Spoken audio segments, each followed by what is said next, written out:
Сайн байцгаана уу залуусаа, та бүхэнд өнөөдрийн мэндийг хүргэе. Өнөөдрийнхөө видео бичлэгээр Python-ы Tkinter сан дээр хэрхэн баатан буюу товчдуур байршуулах, товчдууртай ажиллах талаар та бүхэндээ тайлбарлая. За энэ түрүүнд import Tkinter сангаа бичээд өгнө. За s tk гэсэн хувьсгч оноож өгнө. За root буюу ажлын хуудасаа бэлдэж болно. Бэлдээд үүн дээр tk цэг t-ийн томоор k-ийн жижигээр Tkinter функцаа байршуулж өгнө. За ажлын талбараа бид нэр main loop-ээр ажиллуулъя. За ингээд run команда дараад ажлын талбар маань ажиллаа. За энэ дээр одоо өмнөх хичээл дээр үзсэн level-ээ оруулж ирээ. Level тэнцүү level маань одоо object file болсон байгаа. tk цэг L-ийн томоор level гэж хүчээд level функцэн дотроо ажлын файлн дээр level-ээ байршуулах учраас root гэж хүчээд хоёр дахь хувьсгч нь text. За энэ дээр болохоор level утгаа өгнө.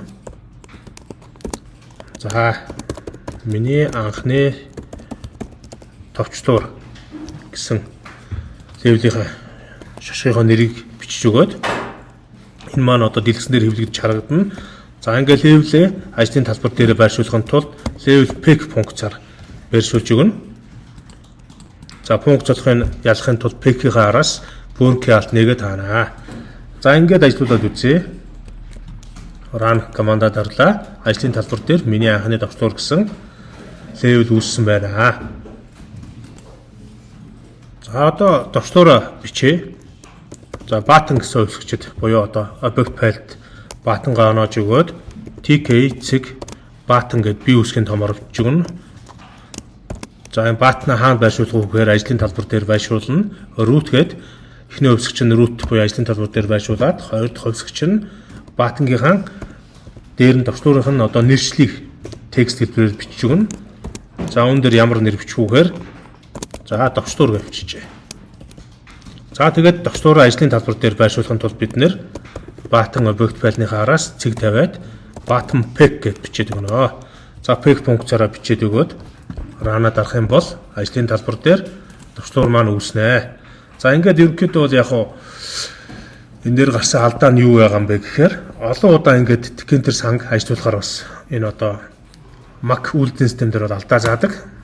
Тэгэхээр бид нэр kernel-ээ дахиж унтраагаад reconnect хийгээд за одоо run-ыг ажиллуулнаа.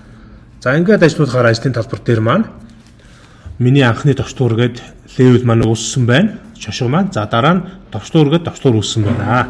Товчдуурн дээрээ дарахад товчдуур маань дарагдж байгаа мэдрэмж бол одоо ингээ харагдана. За ингээ өнөөдрийнхөө видео бичлэгээр та бүхэндээ Python програмчлалын хэлний Tkinter сан дээр level буюу шошго хэрхэн байршуулах, за button буюу товчдуурыг хэрхэн байршуулах талаар та бүхэнд тайлбарлалаа.